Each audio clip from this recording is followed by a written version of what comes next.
Okay, everyone, to another episode of On the Wrist from Off the Cuff. To another great Seiko review for you.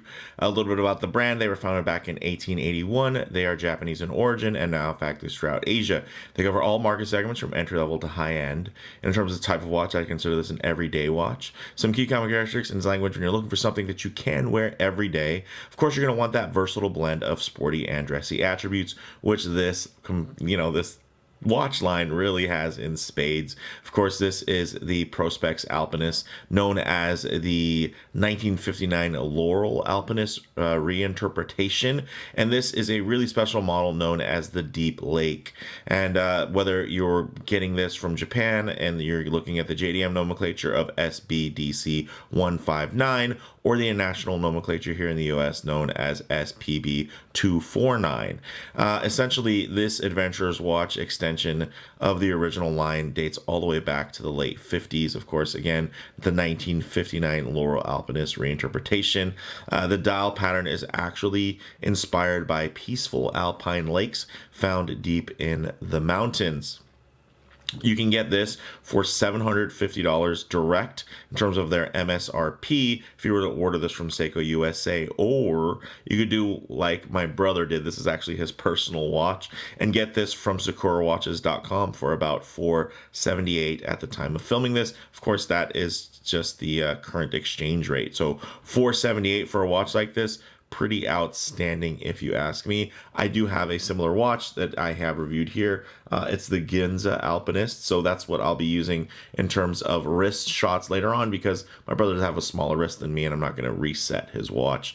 Links just for this video. So with all that said, let's go ahead, zoom the camera out, get this piece in hand, and take a closer look. Okay guys, this is a looker. I love this dial. It definitely reminds me of my Presage Sarks blue tuxedo model in terms of that vertical, almost teak-like pattern, but you can see it almost has a bit of a braided pattern to it as well, so kind of rope-like. So very, very cool. 38 millimeter diameter, 12.9 millimeters thick, which some folks might find it to be a bit on the thick side, but I will say on the wrist, you really don't notice that. Now, in terms of lug to lug, nice and tidy at 46.2 millimeters, and it is, of course, brushed and polished stainless steel.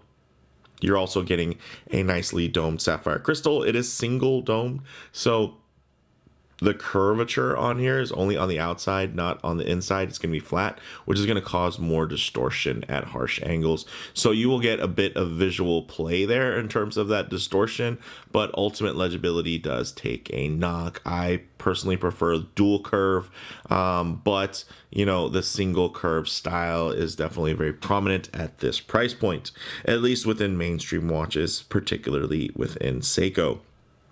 Now, this is an Alpinist, and some of you might recognize those watches as watches that typically have an internal rotating bezel. This one has a nice fixed bezel because it is going back to the very early days of the Alpinist, and it looks really good, but it still gets the screw down crown. No, it's not signed. You also do get some nice high polished chamfers there coming off of the lugs that kind of wrap around the case, and you're going to see that all throughout the watch in terms of those nice high polished accents. The blue on here is great. You do get that, of course, that nice pop of gold as well, which is kind of a hallmark within this particular Laurel Alpinist line in terms of having that contrasting seconds hand. Now, the movement you can actually see, which is pretty cool for those of us who are still, you know, like to geek out about mechanical movements. Yeah, regardless of the level of finishing there, you can see the automatic Seiko 6R35. You're getting a 70-hour power reserve and then a 3 hertz beat rate, or 21,600 vibrations per hour. And then, of course, getting to this dial, which is really the main event, guys. Very, very nice raised indices that are polished, and very visible. You're also getting that deep blue textured dial with a date at the 3 o'clock on with a white day wheel, which is also very nice. One of the interesting things about this model, as well as my Ginza, is that the loom is not tinted. Typically the standard releases on here, whether it be the more kind of creamy white dial or the grayish black dial, is those ones are going to have that tinted loom. Here it's going to be more of a pure white within daylight, which is ideal for me. I love that, and it ultimately for me makes this more desirable and also quite a bit more versatile. Now, I think I already mentioned the gold tone seconds hand. 20 bar. So you do have a screw down crown, and this thickness isn't for no reason. 20 bar, 200 meters of water resistance, which is fantastic. 19 millimeter lugs, which you really don't have to worry about because this is actually quite a solid bracelet. It does have pin and collar connectors and tapers from 19 to about 18 millimeters to this push button twin trigger folding clasp, which does have that milled folding section there, which is nicely contoured for comfort. Push button locking, and then you do have one setting of micro adjust there to get that fit dialed in. But I do have my Ginza Alpinist that's actually, you can see how late in the day that I'm recording this, and then of course this one, sorry bro, I had to reset the watch a little bit to get it a little bit more ideal in terms of not seeing the date disc turning over, as well as just having nice equal kind of 10-10 legibility on the dial. But this thing fits really great, and this would fit great too. Of course, he does have a smaller wrist, but you guys can see this is going to wear quite handsomely, very beautifully centered on the wrist. And you can see that, ooh, arm's a little sweaty there, sorry about that. It doesn't really protrude too much, right? That doesn't actually appear to be a really bulbous watch.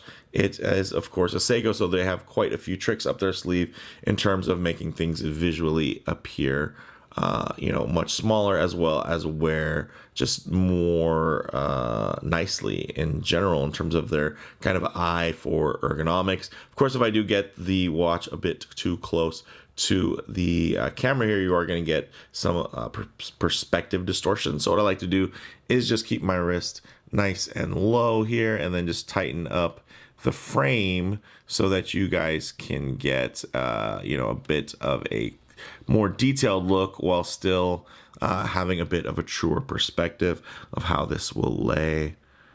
Really quite beautiful. Of course, guys, it's a different dial, but same case, so not a big deal. And you can see everything curves really beautifully.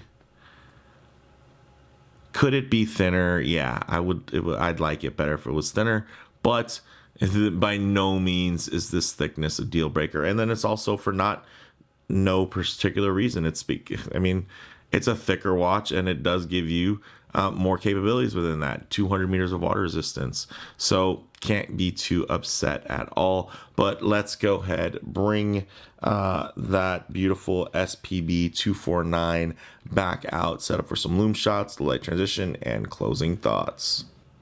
Okay, let's go ahead and hit the lights here. Oh yes, as you can see, that Seiko Lumibright is working fantastic. His actually has a really cool blue tint to it. My Ginza is actually more of a green tone, so that's very different. You can see here, if I can, it doesn't want to focus a little too close there. But anyways, you guys can see the colorway difference. So that blue actually really pops. So this would be more in line with something like the Baby Alpinist line, which have that blue loom. So very cool, still very, very legible, and with that blue theme, very, very fitting. But one thing I always like to work in, of course, is a bit of low light transition, because you're always going to be out in the middle of a field enjoying direct sunlight. A lot of times you're going to find yourself coming in and out of buildings, walking underneath overhangs, or just hanging out underneath the shade of a tree. So it is nice to see what these colors, textures, and finishes render like in less than optimal lighting, to maybe even include some harsh lighting, which typically could expose any types of factory defects that the ideal lighting that the studio lights provide might wash out. But you can see here, it's just going to show you some nicks and whatnot from some daily wear, because this is a very wearable piece that my brother does get a good amount of use from, which of course, me as a Seiko holic, I really appreciate and admire, that he does have a little Seiko collection as well, kind of sub collection within what he owns in total. So very, very cool, guys. I'm really digging this one. I dig the dial. I love the lume color. I didn't even realize that it had the blue lume. So very nice, but I just like that it's not, I like and appreciate that they didn't do the patinated lume there with the more yellow, because you're still getting high contrast. I can understand it maybe on the more custardy dial that they would want to mix things up a little bit, because it's still kind of a lighter off-white dial. But I think here on the blue, it looks absolutely outstanding. This is a beautiful watch. If they had a white seconds hand, I might own this watch. For me, the gold seconds hand, although true to the line, I mean, even this one, my Ginza has a kind of a Tiffany blue seconds hand there, which is cool. But I think if it had a white seconds hand, then it would just be that much more versatile. But I will say that this is still extremely versatile with the gold, because then it gives you that pop of warmth. I mean, if you think about just a pair of blue jeans, a lot of them are going to have kind of that gold tone stitching anyway. So it might just be me being very nitpicky, because I just own and have experienced way too many watches. So of course I have an opinion on tweaks and turns to try to make everything, to take it up a notch. But one thing I do want to just kind of showcase again is this dial. It is beautiful. I love how deep and dark and blue it is, while at the same time you also are getting something that is quite versatile, right? It's a nice blue that kind of goes with everything, that may visually even appear kind of like a more midnight blue, to where some might think it's a black dial watch until you get it in the sun, and then bang, it really, really pops. So closing thoughts for this one: on the wrist, sporty yet compact wear, very reminiscent of something like, let's say, a SARB 035. In terms of kind of the wrist presence, having a little bit more thickness there, having that bit of a dome and roundness to the shape. And then in terms of model variants, there's tons of new Alpinist variations out now, and even more coming out, kind of as we speak. You guys have seen my State of the Alpinist collection. I have quite a few Alpinists, whether they be, going back to, I guess, not super vintage, but just classic SARB 017 Alpinist, and then a wide bevy of options in terms of the modern Prospex Alpinists, some being more limited than others, and regional specific models are a lot of fun. But this Laurel Alpinist for me is actually such a cool piece, and I think it has a lot of potential, and I would just love to see them continue to develop this line. In terms of comparable models, I mean, having 200 meters of water resistance and everyday versatility in terms of the way that the watch is designed, the way that it looks, the way that it fits on the wrist. I mean, a close comparable would be something like the Zen 556. I had two Zen 556s, ended up trading them in towards a Grail Grand Seiko, the SBGR 017. I probably don't have that nomenclature totally correct, but it's basically a Grand Seiko Alpinist. So there's definitely some comparatives there. Or let's say something like a Glycine Airman 18 in terms of that sizing. You would be able to compare that, since it has a twin crown, to something like a traditional Alpinist. Also has 200 meters of water resistance, and a whole lot of versatility and some history as well.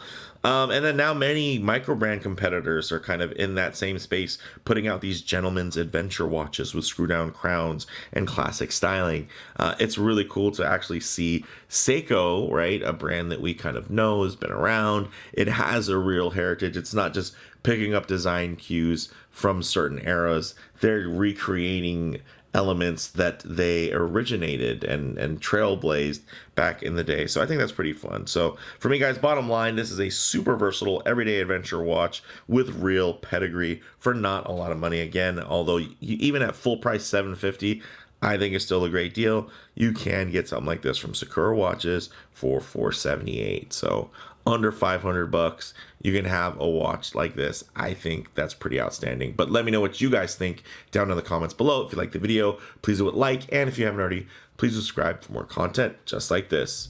Thanks, guys.